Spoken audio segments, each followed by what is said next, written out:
Hey friends, if you're looking for quick tips to help you jumpstart your week, you are in the right place. I'm Laurie, host of the popular weekly podcast Organized Life, founder of Simply Be Organized, and every Monday I am here to bring you a quick organizing tip in under 15 minutes. All you have to do is click the subscribe or follow button wherever you're listening, and let's get started. Everybody, and welcome to today's tip of the week. I am your host, Laurie, and I'm super excited to be kicking off December with y'all. Before we get into today's tip, I have some exciting news that I want to be sharing with you guys. You guys are the first to hear about it.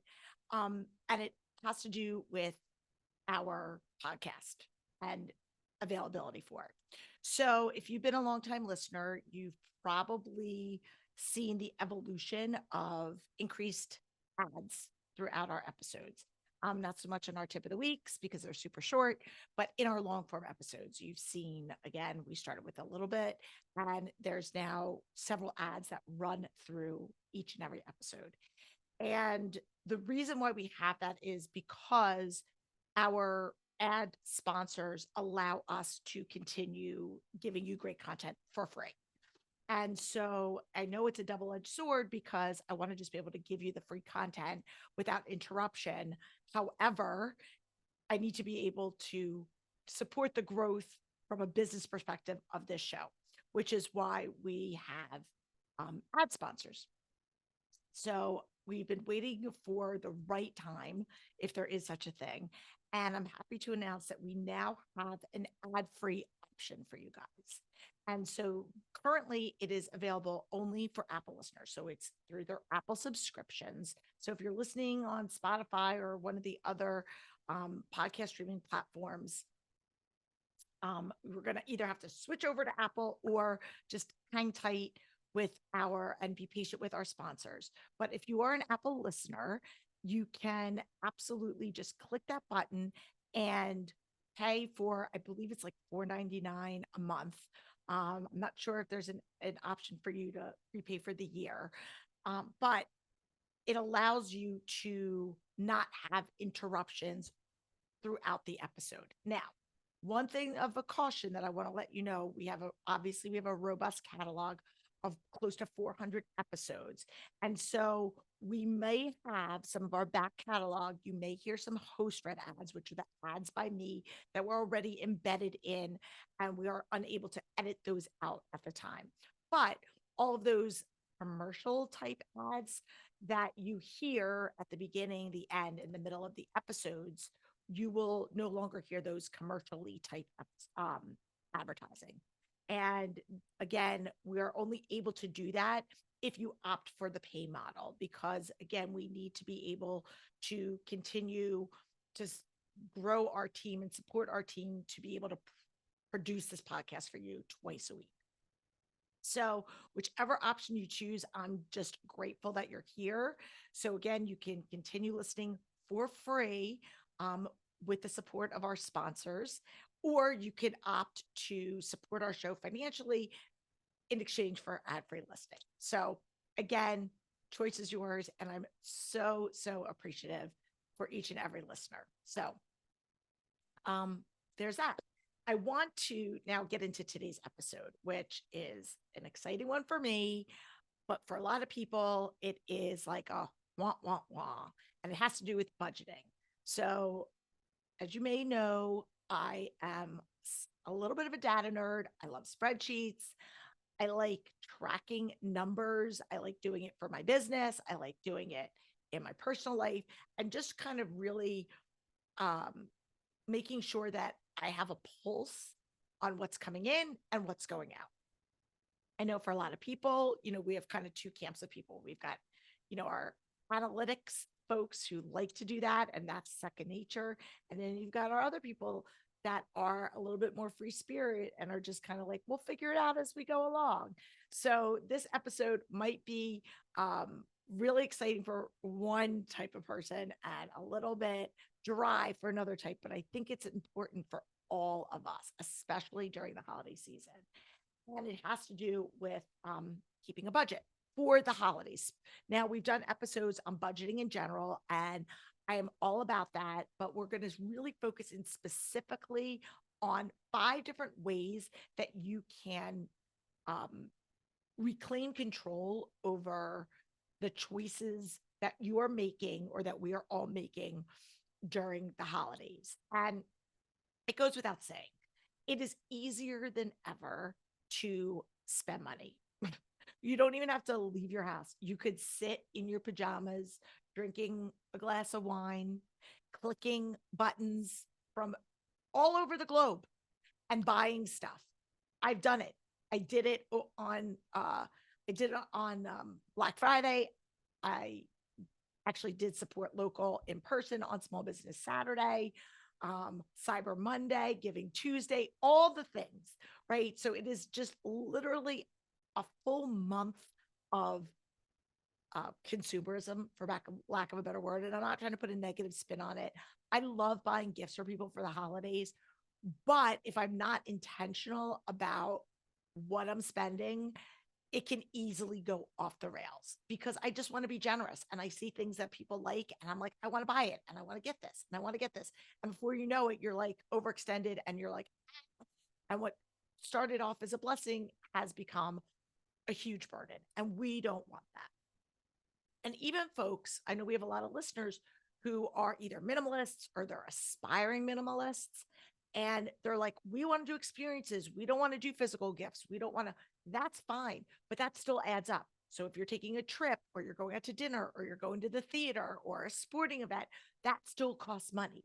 So most things that we are doing, again, there are things that we could do, and we'll talk about them, that we're not really spending a ton of money, but most gifts in some way, shape, or form require us to spend some money. So how can we be really intentional and stick within that holiday budget? So I have 5 different kind of tips for you, and they're all based on things that we do here in our life, in our home. Things that I do, I've been practicing them. And so these are things that I know can be done. It does, like I say, just require some intentionality. So, okay, here we go. I'm going to go through it. So, the first thing that I do is create a holiday bank account. Now, again, if you're listening to this in real time and you don't have it, you could start it for next year. But I have a separate bank account just for Christmas. I literally have it nicknamed in my like Bank of America Christmas fund. I don't know if any of you remember the old Christmas clubs back in the day when you would put, money into the Christmas club and then you have the money at the end of the year. Same, similar concept, but you have complete control of this money. I have a separate bank account. And what I do is each and every month, throughout the year, I just have an auto draft of a set amount of money that gets automatically transferred from our main checking account over into the Christmas account.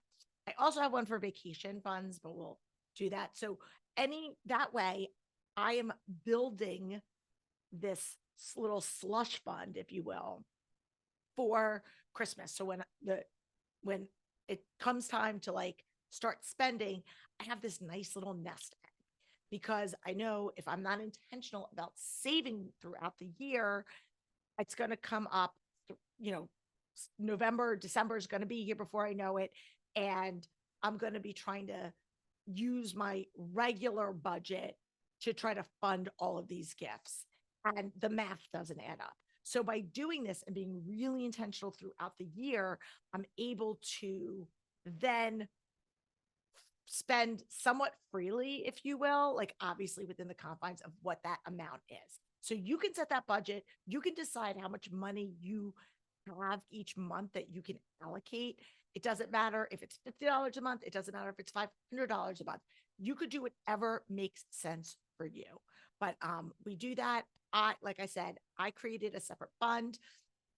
And then I have a separate like debit card that I use. So just kind of tactically in terms of the execution, when I start shopping for Christmas, I will just use that card. So it doesn't even touch my regular budget. I can't even accidentally overspend from what our regular account is because I'm not buying out of it. I'm just using that one debit card that comes from that account.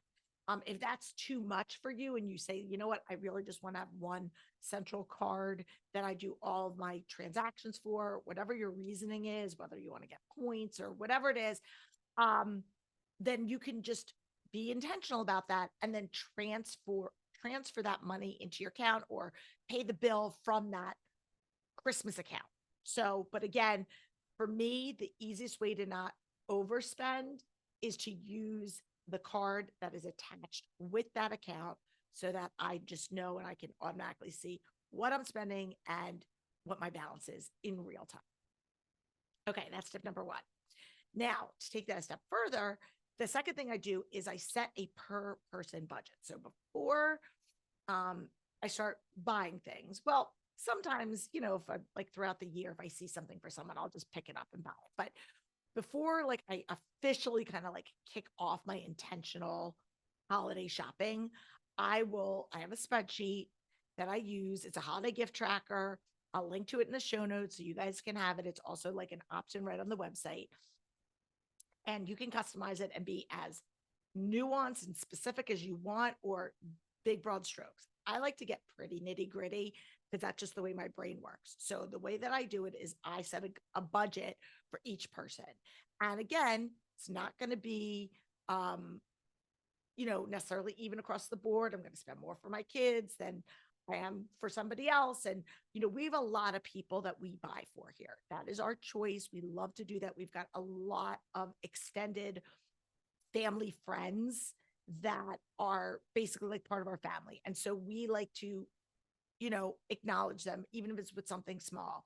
And so again, looking at all of the people that we buy for, it can get overwhelming, but I enjoy it. So in order for me to make sure that I'm not forgetting anybody and that again, I'm staying within my overall budget, I write the list of people who I'm going to be buying for. And then I write a budget for each one. And then I total that estimated budget up, and it should not exceed what I have in that Christmas fund. So whatever that number is, I'm just making a math up, making a number up. If I got $5,000 in that budget, I need to make sure that everything that's on that list does not exceed $5,000. If it's $1,000, same principle. So it's literally just math total. And that's why I love a spreadsheet, because it just quickly totals it up for you.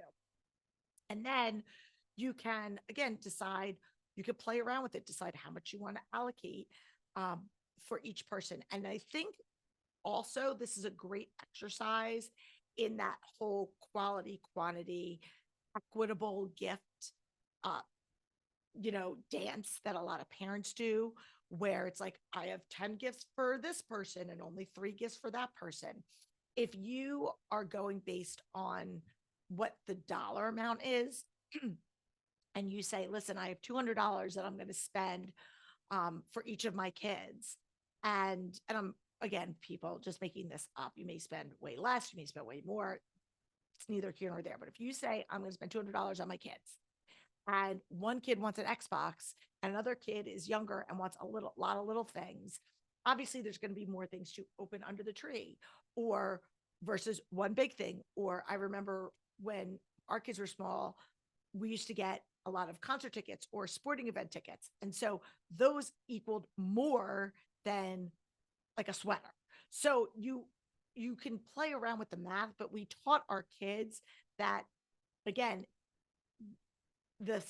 what's truly equitable doesn't mean equal. Like, I mean, what's fair or what we're trying to be consistent doesn't mean that you're going to have the equal number of gifts. We have a budget that we're working in. And I think that's a good teachable moment for your children to understand. So that's how we do it. So we do a per person spending budget. The third thing, and this again goes to what I was saying about before with the holiday, the per person spending budget is to stay within your means. And I'm putting this separate because I just can't stress enough. Please, please, please, people, do not go into debt over Christmas gifts or Hanukkah gifts or any other holiday gifts that you are buying for.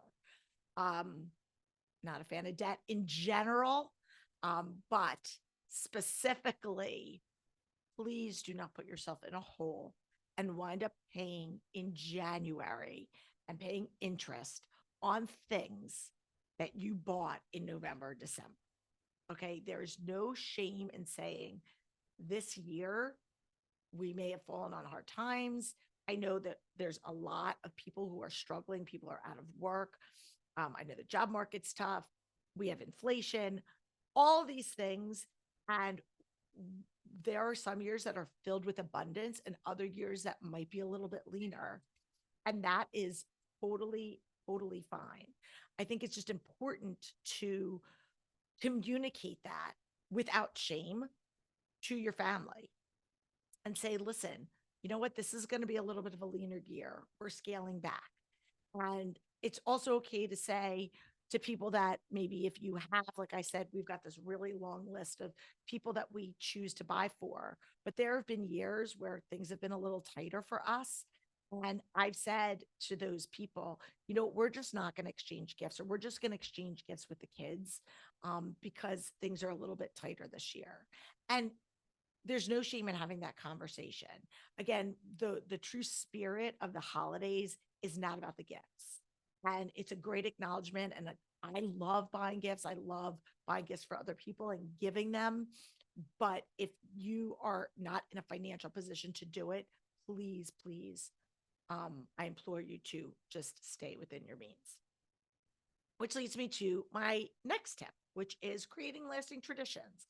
I think it's really important to remember that your kids are going to remember the things that you did, whether not what you bought them. So whether you are um, watching a holiday movie every year, whether you are decorating the tree or doing a cookie exchange or whatever your family tradition is, maybe you drive around and look at Christmas lights. I don't know, just do something that is going to be meaningful, because those are the things, even if they're like rolling their eyes, when they get older, those are the things that they're going to look back on. So really be, this is another great way to keep from overspending, is just thinking about the emphasis being on those traditions. And then the final thing that I wanted to talk about is about generosity. And I think it cannot be said enough that throughout the year, it's great to be generous, but especially during the holidays, it's the perfect time for you to lead by example and demonstrate generosity. So if you are in a financial position, and I do this, I work this into our holiday budget gift tracker, is find your local, in your local community. There's probably like an adopt a child for kids who are less fortunate. Sometimes they have young adults who have like aged out of the adopted child, but they're still, you know, fallen on hard times or not in a financial position to receive gifts, let alone give gifts. There's nobody in their life. And so if you can bless somebody by getting some things on their list, and more often than not, I've been doing this for over 20 years. It's basics. It's like, I need a winter coat. I need a hat. Yeah, sometimes there are things because they're kids and they might want like a new toy or electronic. And I understand that because that's the world that we live in. But you would be amazed at how many people just want necessities, a new backpack, like things that many of our kids, my own included, just, you know, take for granted because it's something that they've never had to experience. And so doing this exercise is not only, you know, humbling and grounding, but if you can bring your kids along to take part in this, I think allowing them to really see how other people live, or the things that other people are putting on a wish list that maybe they don't have to, is really a great teachable moment, and shows, you know, your children the spirit of generosity and giving and what the holidays are all about, and really the impact that comes from serving others. So generosity, you'll never regret it. So those are my five tips. I hope this is helpful. Again, if you are looking for your holiday gift tracker, I'll put it in the show notes. I love it. It's great. And I'm hoping that this month, I know it's going to fly by, is fun, exciting, and memorable. And above all else, a little bit of organization. So until next week, I'm Laurie Palau. Peace out. Thanks for tuning in. If you like this episode, please spread the love and share it with your friends. And if this is your first time joining us, make sure to click the subscribe button wherever you are listening so you never miss an episode. And while you're there, please leave us a review so other people know that our show is worth the listen. You can also find us on YouTube and Instagram at This Organized Life Podcast. And if you'd like to connect with us, you can head on over to our website at simply the letter B like boy organized.com, which is filled with tons of resources, including free downloads, checklists, links to our amazing organizing partners, and all of our digital offerings. I'll see you next week for another episode of This Organized Life.